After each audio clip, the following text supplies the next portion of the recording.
Join करने का। Coach Misbah हक हमारे साथ हैं। मिसबाह भाई आपसे पूछेंगे, थोड़ा सा बताएगा कैसी रही सीरीज और क्या पॉजिटिव आपने देखे, और सेकेंडली ये दूसरी दफा हम ये साउथ अफ्रीका में सीरीज जीत रहे हैं। पहली दफा में आप कैप्टन थे और अब आप कोच हैं, तो कैसा देख रहे हैं? और फर्स्ट एशियन साइड है जो हम ये सीरीज जीते हैं, थोड़ा सा हमें बताएगा। थैंक यू जी, बहुत शुक्रिया रजा। अस्सलाम वालेकुम।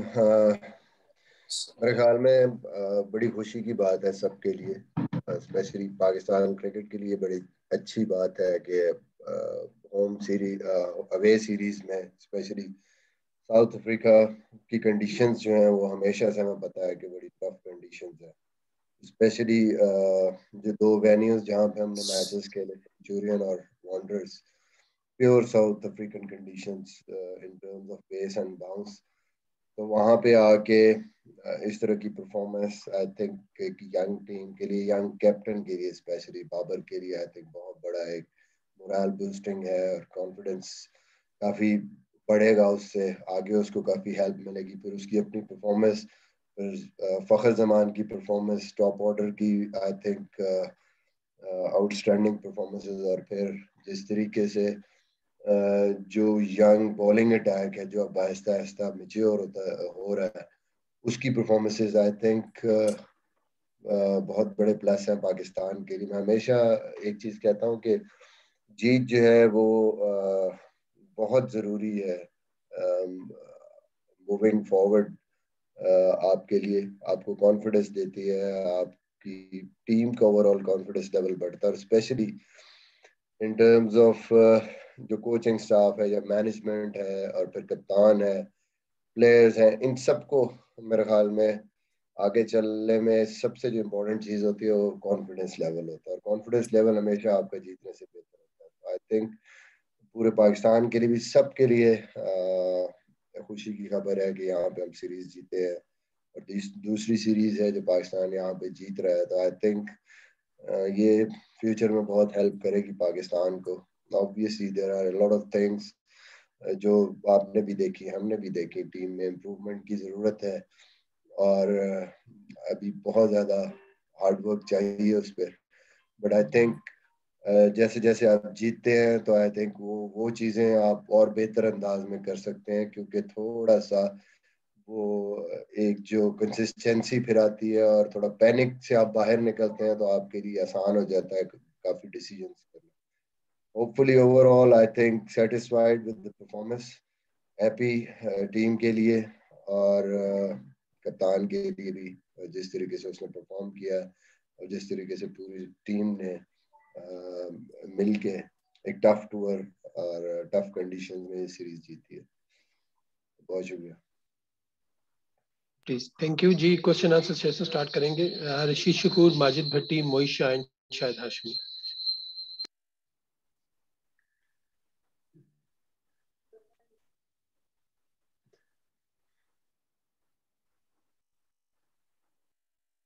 शकूर भाई आपका माइक म्यूट है।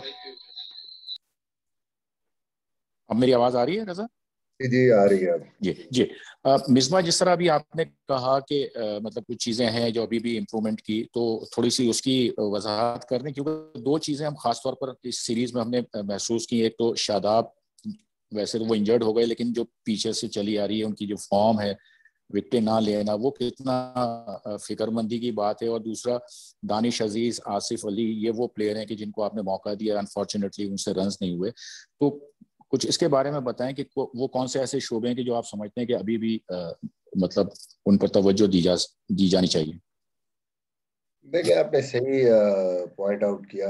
हमें जाहिर है जो एक चीज़ नज़र आ रही है मूविंग फॉरवर्ड, जो आपकी मिडिल ऑर्डर है, लोअर मिडिल ऑर्डर, उसमें आपको एक तो जाहिर है कंसिस्टेंटली रन्स भी चाहिए, दूसरा आपको थोड़ी पावर चाहिए उस स्टेज पे आके, ताकि आप बड़े रन्स कर सकें। आजकल क्रिकेट में 325 रन्स भी कल के मैच में भी देखें, वो मुश्किल पिच पे भी 320 से ज्यादा रन्स भी एक टाइम पे सेफ नहीं लग रहे थे, जब विकेटें भी इवन गिर चुकी थी। तो आजकल एक नॉर्मल सी चीज है 330 350 रन्स बनते हैं, और उसके लिए आपको बड़ा जरूरी है आपकी मिडिल ऑर्डर और लोअर मिडिल ऑर्डर में वो कैपेसिटी हो, टॉप ऑर्डर जिस तरीके से परफॉर्म करना है उस तरीके से हमने उसको फिनिश भी करना।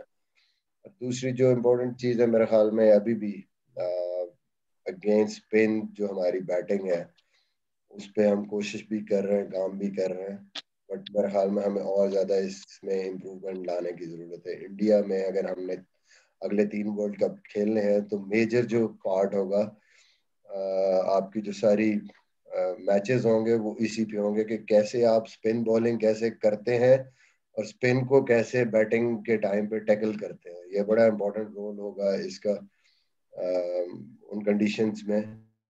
शादाब की बात अगर करेंगे तो मेरे ख्याल में थोड़ा सा ये मैं ज़रूर यहाँ पे कहूँगा कि पहली जो 2 पिचेस जिन पे शादाब खेला है वहाँ पे हम एक स्पिनर से इसीलिए खेले हैं क्योंकि वो पिचेस वहाँ पे हार्ड पिचेस थी और टर्न का कोई इतना चांस नहीं था, कोई कंडीशंस ऐसी नहीं थी। आई थिंक थोड़ा सा अनलकी भी है कि वो इस पिच पे नहीं खेला जिस पे कि नॉन रेगुलर स्पिनर्स भी बड़े मुश्किल थे। स्पिनिंग काफी स्लो पिच था, टर्निंग ट्रैक लग रहा था जिसकी वजह से हमने 2 स्पिनर भी खिलाए। आई थिंक ठीक है, ओवरऑल उसकी परफॉर्मेंस उस तरीके से नहीं जा रही, but still I think moving forward जो हमारी आगे क्रिकेट होनी है, आई थिंक वो मेजर रोल हमारा प्ले कर सकता है। साथ साथ हम ऑब्वियसली डेवलप कर रहे हैं। उस्मान कादिर एक्सपीरियंस गेन कर रहा है, खेल रहा है, T20 खेल रहा है, कल उसको वनडे में मौका मिला, बॉलिंग अच्छी की है उसने, बट और ज्यादा कंट्रोल लाने की जरूरत है उसको।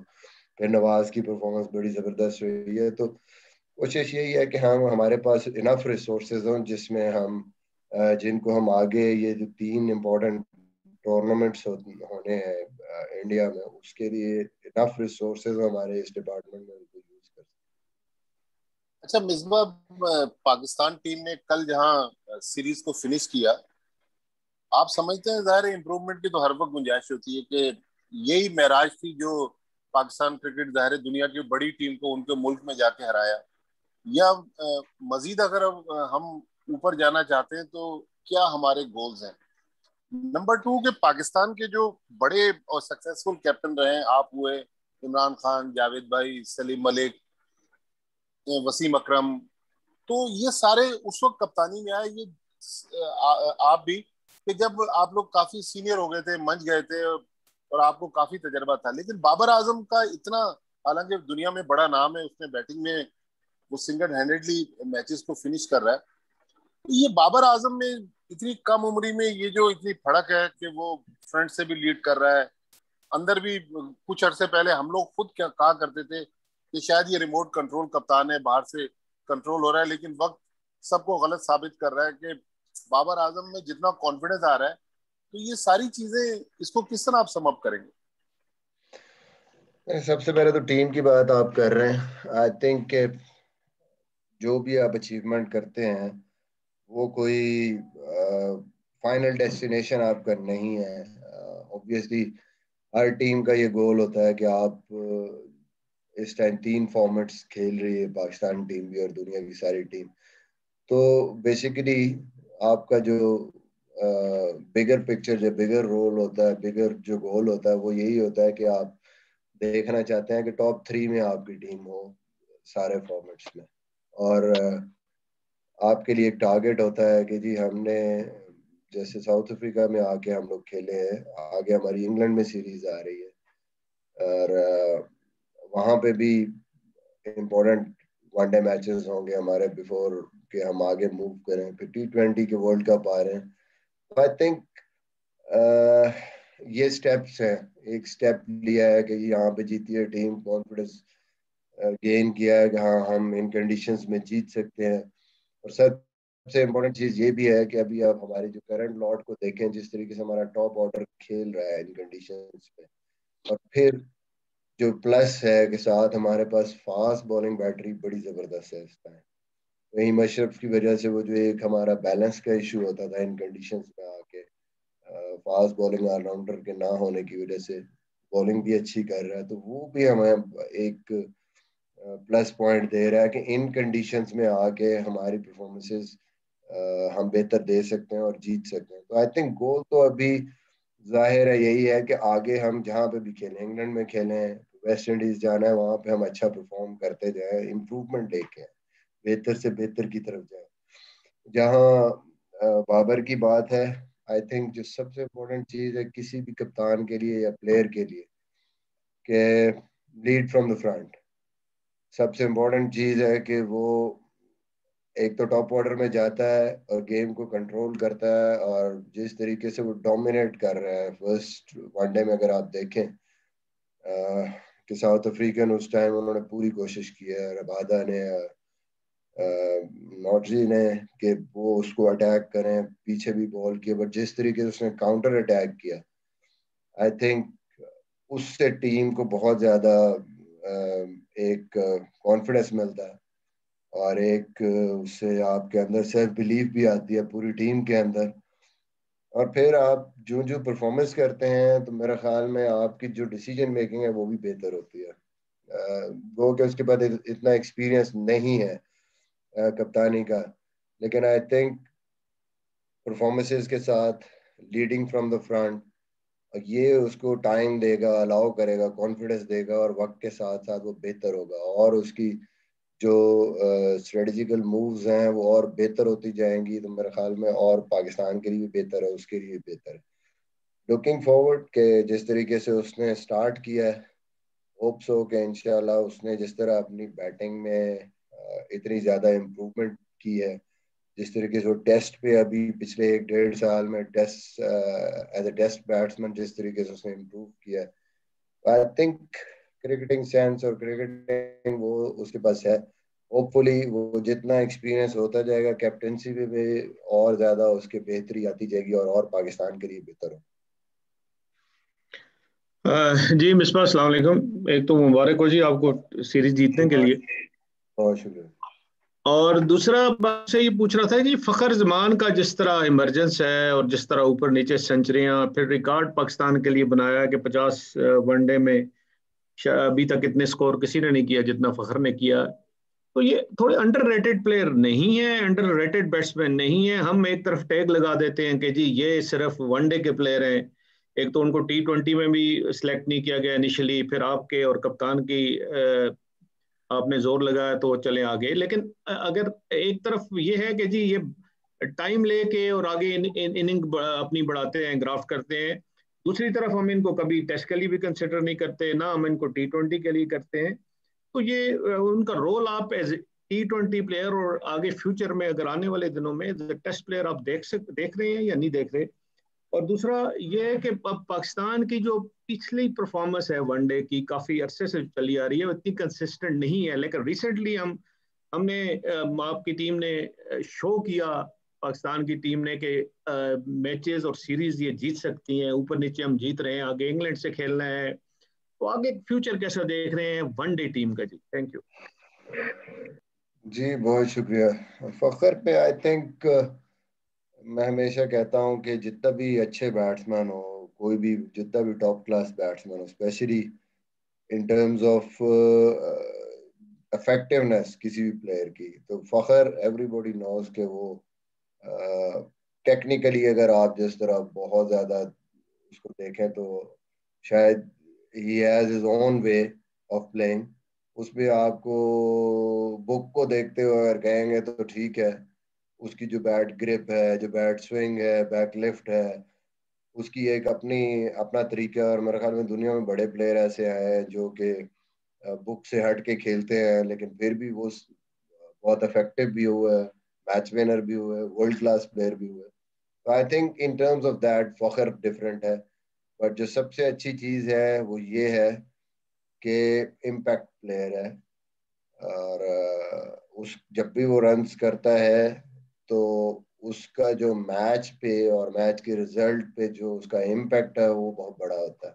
ये हमने चैंपियंस ट्रॉफी में भी देखा, ये हमने उसके बाद भी देखा कि जब भी, और इस सीरीज में भी देखा। तो आई थिंक ऐसे प्लेयर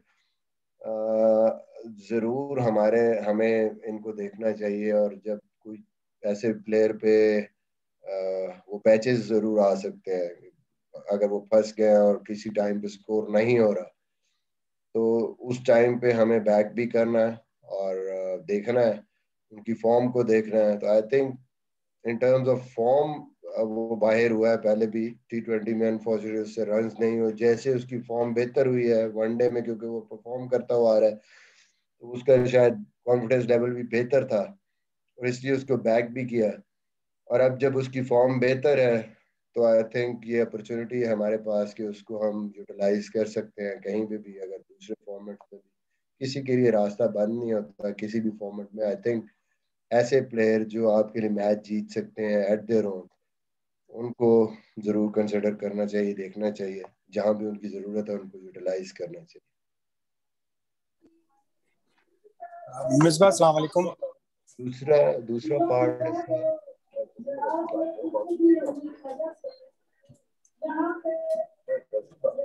अस्सलाम वालेकुम मिसबा। जी वालेकुम अस्सलाम शायद। अच्छा, ओडीआई लीग में हमारी 2 अवे सीरीज जो टफ थी, एक साउथ अफ्रीका से और अब 1 जुलाई में इंग्लैंड से, तो कितना अच्छा रहा कि हमने अवे सीरीज जीत ली, इसलिए कि हमने ऑस्ट्रेलिया और न्यूजीलैंड को होम में खेलना है ओडीआई लीग में। और 2023 वर्ल्ड कप की तरफ कितना अच्छी प्रोग्रेस है ये टीम की।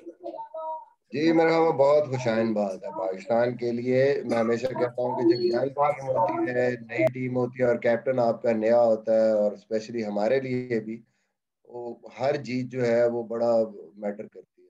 वो जो एक सेल्फ बिलीव बढ़ती जाती है तमाम ग्रुप की, पूरी टीम की, और आप कॉन्फिडेंट होते जाते हैं अपने डिसीजंस में भी और जब आप खेलते हैं उसमें भी। तो आई थिंक ये जीत जो है ये ऑब्वियसली इंग्लैंड में हेल्प करेगी। प्रीवियसली हम वहाँ T20 खेल के आए, टेस्ट भी खेल के आए, तो अच्छी परफॉर्मेंस दे के आए। अनफॉर्चुनेटली वहाँ पे टेस्ट में भी जो एक अच्छा मौका था हमारे पास जो नहीं हम कर सके, बट ओवरऑल अगर देखें T20 में भी हमने बड़ा अच्छा परफॉर्म किया। और फिर ये जीत मिल के जो इससे कॉन्फिडेंस और बेहतरी आएगी सब प्लेयरों में भी, कप्तान में भी। लुकिंग फॉरवर्ड के इंशाल्लाह वो हम पूरी कोशिश करेंगे कि अच्छा परफॉर्म करें, जीतने की कोशिश करें। और जाहिर है जी, अवे है या होम है, कहीं पे भी अच्छी परफॉर्मेंस के लिए आपको सारी टॉप की टीमें आपको बेहतर क्रिकेट खेलनी है और आपको अपनी क्रिकेट में इम्प्रूवमेंट डे बाय डे लानी है, फिर ही आप जीतते हैं। वरना ये जरूरी नहीं कि जी हम अगर होम अवे में जीत रहे हैं तो होम में आसान होगा हमारे लिए जीतना। आई थिंक दोनों टीमें बड़ी टॉप की टीमें हैं। इंग्लैंड से भी जाहिर है हम खेलेंगे, उसके बाद न्यूजीलैंड ऑस्ट्रेलिया के साथ, जहाँ पे भी जब भी वो लोग यहाँ पे आए हैं तो उन्होंने हमें टफ टाइम दिया, बल्कि हम मोस्टली यहाँ पे भी उनसे नहीं जीत पाए। तो कोशिश यही है कि हमने हमने उसकी तैयारी करनी है और टुवर्ड्स 2023 इट्स इम्पोर्टेंट कि हम जितनी ज्यादा से ज्यादा सीरीजें और मैचेस जीतेंगे उतनी टीम में और बेहतरी और कॉन्फिडेंस लेवल बेहतर होता है। जी नेक्स्ट है याकूब साहब, अब उमर एंड अब्बास।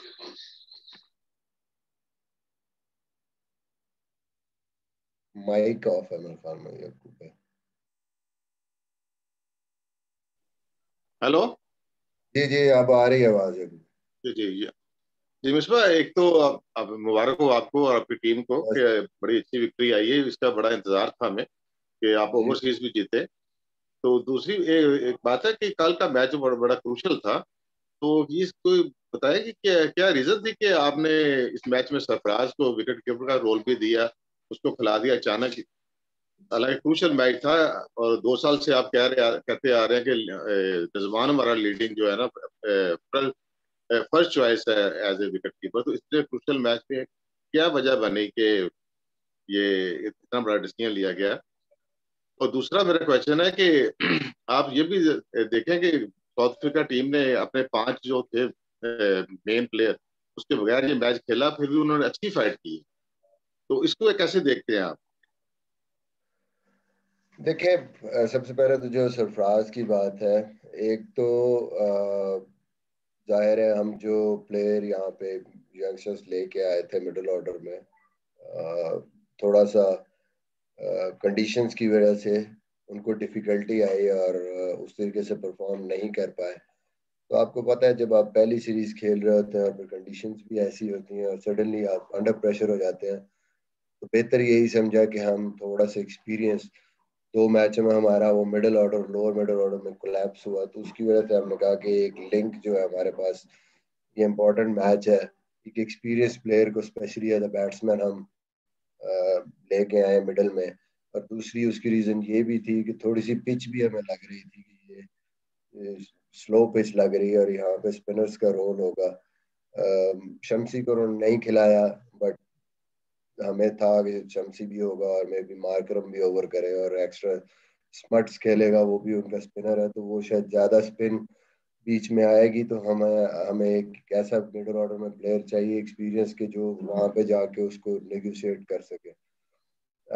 और दूसरी चीज़ ये थी कि जाहिर है रिजवान को एक्सपीरियंस है इस चीज़ का कि वो पहले भी एज ए बैट्समैन खेला और एज ए फील्डर उसने पहले भी मैचेस खेले हैं। तो इस वजह से सैफी, क्योंकि सरफराज नॉर्मली विकेट कीपिंग करता है, तो टीम के लिए हमने उसको एज ए विकेट कीपर वो रखा और रिजी को एज ए फील्डर खिलाया। तो ओवरऑल मेरे ख्याल में सिर्फ टीम की वजह से इम्पोर्टेंट मैच को देखते हुए चेंज हुई।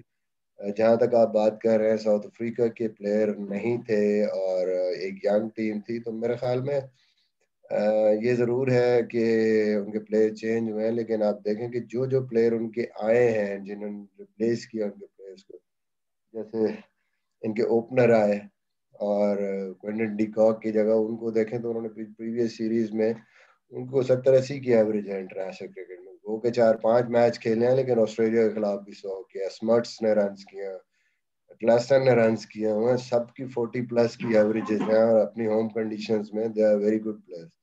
यंग जो उनका कल एक प्लेयर खेला है मिडिल ऑर्डर में, उसने पीछे भी रन किए और अभी कल भी देखें बड़ी जबरदस्त इनिंग खेली। ऑब्वियसली बॉलिंग में उनको ज्यादा एक नुकसान हुआ है कि उनके मेन बॉलर नहीं थे, but still I think in their own conditions एक टफ टीम है और उसको मेरे ख्याल में हराना यहाँ पे स्टिल आई बिलीव कि बड़ी अचीवमेंट है इस टीम की। तो हम भी अगर देखें तो हमारी भी टीम कोई बहुत एक्सपीरियंस टीम ने, नंबर ऑफ मैचेस देखे हैं, फिर बहुत ज्यादा प्लेयरों के पहला पहला टूर है इन कंडीशंस में, तो आई थिंक उस सारी चीजों को अगर देखें तो still I believe it's a big victory. जी उमर अली देन अब्बास। हाँ, thank you Raza.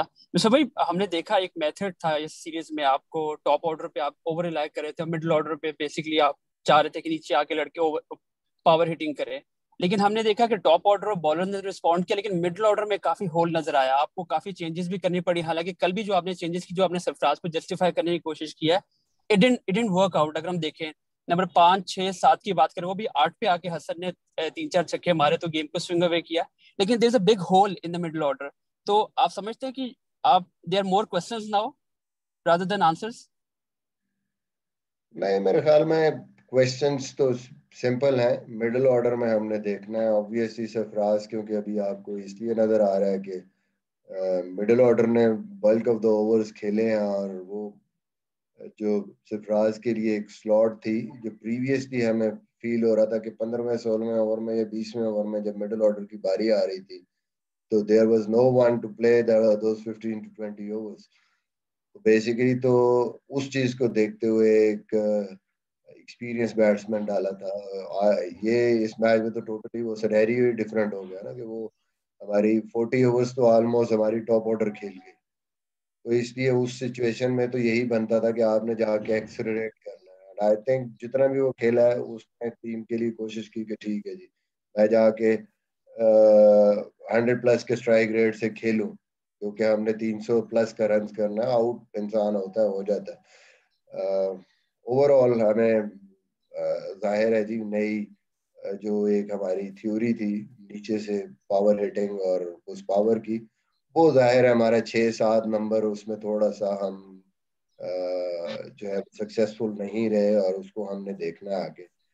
Obviously Hasan ने आके वो पावर हिटिंग की, बट आई थिंक थोड़ा सा सरप्राइज भी हुआ है हम कंडीशन से। नोबडी वाज एक्सपेक्टिंग के स्लो पिच नजर आ रहा है, लेकिन इतना फर्स्ट इनिंग में शायद वो थोड़ा सा pitch may be a little bit moisture था, उसकी वजह से भी वो ग्रिप ज्यादा हो रहा था और डिफिकल्टी हो रही थी।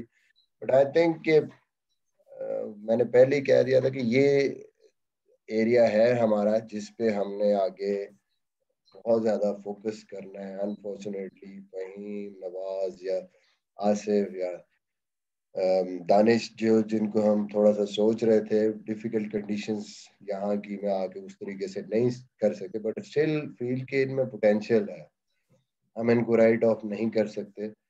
बाहर की कंडीशंस, डिफिकल्ट कंडीशंस, और फिर किसी का कम बैक है, किसी की पहली सीरीज है, ये सारी चीजें बहुत मैटर करती हैं, बट स्टिल बिलीव कि इन्होंने पहले किया हुआ और ये आगे चल के विद एक्सपीरियंस ये चीजें कर सकते हैं।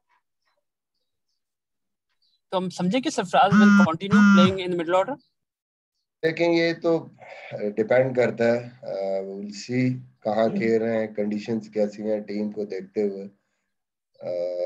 जो भी सिचुएशन, स्पेशली कंडीशंस की बहुत ज्यादा वो आपको गाइड करते हैं कि हमने कौन सी टीम खिलानी।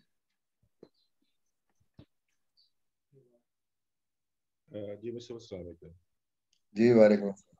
अच्छा, ये कुछ जल्दी नहीं कर जाते हम यंग प्लेयर्स को मौके देने में, खास तौर पे दानिश अजीज जो है, या इस पहले इससे अब्दुल्ला शफीक आए थे, उनको हमने मौका दिया था, तो इनको मुश्किल कंडीशंस की बजाय हम ज्यादातर कोशिश करें कि होम कंडीशंस में आजमाएं, ताकि इनका जो इब्तिदा में ही एतमाद है वो शेकी ना हो। और दूसरा ये कि ज़हन में ख्याल आया था कि इससे जो सिचुएशन चल रही है मिडिल ऑर्डर की, तो उसमें हफीज का ऑप्शन जो है वो इस्तेमाल कर लिया जाए। देखें, सबसे बड़ी चीज तो ये है कि लॉन्ग टर्म अगर आपने देखना है तो फिर आप किसी भी यंगस्टर को, अगर तो आप ये सोचते हैं कि यहाँ खिला के उसको हमने अगर नहीं करता तो साइड लाइन कर देना, तो फिर तो आई थिंक ये कोई अच्छी बात नहीं। लॉन्ग टर्म अगर आप देखते हैं तो फिर आप ये देखते हैं कि चले कोई नहीं है, प्लेयर यहाँ पे नहीं भी कर सका, बट स्टिल उसको अपने प्लान्स में रखें और उसकी कैपेबिलिटी पे आकर उसको यूटिलाइज करें।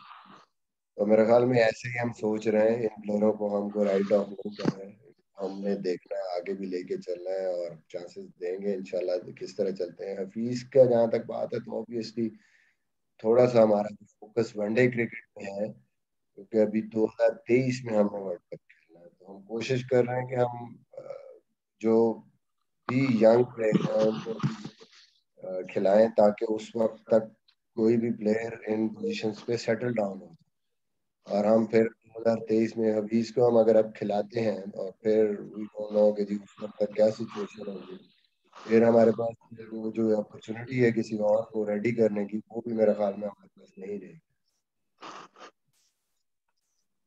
थैंक यू जी। अच्छा भाई,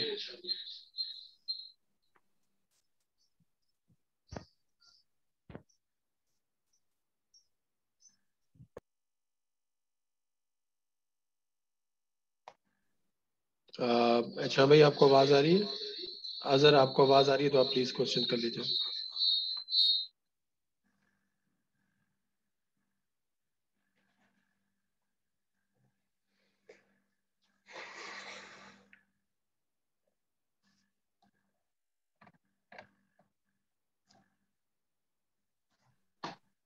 रजा भाई तब तक मैं कर लूँ।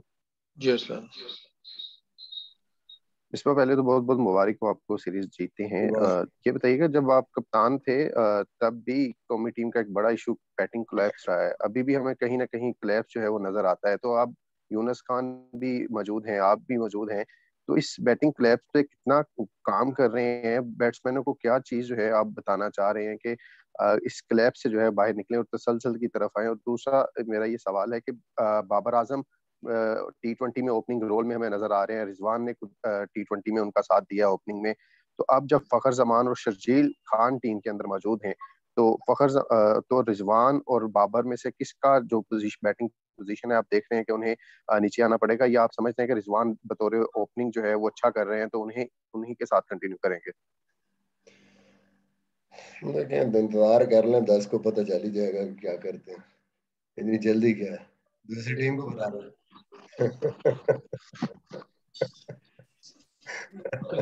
कोलैप्स की जहाँ तक बात है, तो मेरे ख्याल में अभी अगर आप देखें तो हमारे जो टॉप ऑर्डर है, फखर, इमाम, बाबर, इस टीम में मोर एक्सपीरियंस ये तीनों है। तो जो अच्छा साइन ये है कि ये लीड कर रहे हैं फ्रंट से और ये परफॉर्म कर रहे हैं। अगर हम नीचे देखें तो रिलेटिवली हमारी इनएक्सपीरियंस मिडिल ऑर्डर है, तो इस चीज को हमें थोड़ा सा ध्यान में रखना होगा, थोड़ा सा ड्यू टाइम जो है वो इनको देना होगा। ये जरूर उस स्टेज तक पहुंचने के लिए इनको भी नंबर ऑफ मैचेस चाहिए। तो होपफुली हमारे पास अभी टाइम है, जो भी यहाँ पे खेलेगा थोड़ा जैसे जैसे वो खेलते जाएंगे मेरे ख्याल में कंसिस्टेंसी आएगी। अभी हमारे हमारे लिए एक है बड़ा कंसर्न है ये, बट आई थिंक कि हमें पूरे इस प्रोसेस को समझना चाहिए कि कोई भी कंसिस्टेंट है या उस लेवल तक पहुंचने के लिए कि जिस लेवल पे आप ये एक्सपीरियंस प्लेयर हैं उसको टाइम चाहिए, नंबर ऑफ मैचेस चाहिए। और आई थिंक इसीलिए हम इम्पेशेंट भी नहीं है और पैनिक भी नहीं हमें करनी चाहिए, उनको वो टाइम हमें जरूर देना चाहिए। जी अच्छा भाई प्लीज क्वेश्चन करें। जी मिसबाह, आप बतौर कप्तान पहले जीते अफ्रीका के खिलाफ, अब बतौर हेड कोच भी सीरीज जीती। पहले आपका कहा जाता है बड़े डिफेंसिव आप कप्तान हैं, फिर ये भी कहा गया कि एज ए हेड कोच भी आप बड़े डिफेंसिव खेलते हैं। अब तो माशाल्लाह लड़के अटैकिंग खेल के जीत रहे हैं, तो आप समझते हैं कि वो जो एक स्टिग्मा लगा था उसको दूर करने में कामयाब हो गए, या मुस्तकबिल में भी यही हमारा स्ट्रेटजी रहेगी अटैकिंग क्रिकेट की? देखें, बात यह है कि मुझे लोग क्या कहते हैं क्या नहीं, ये मैटर नहीं करता।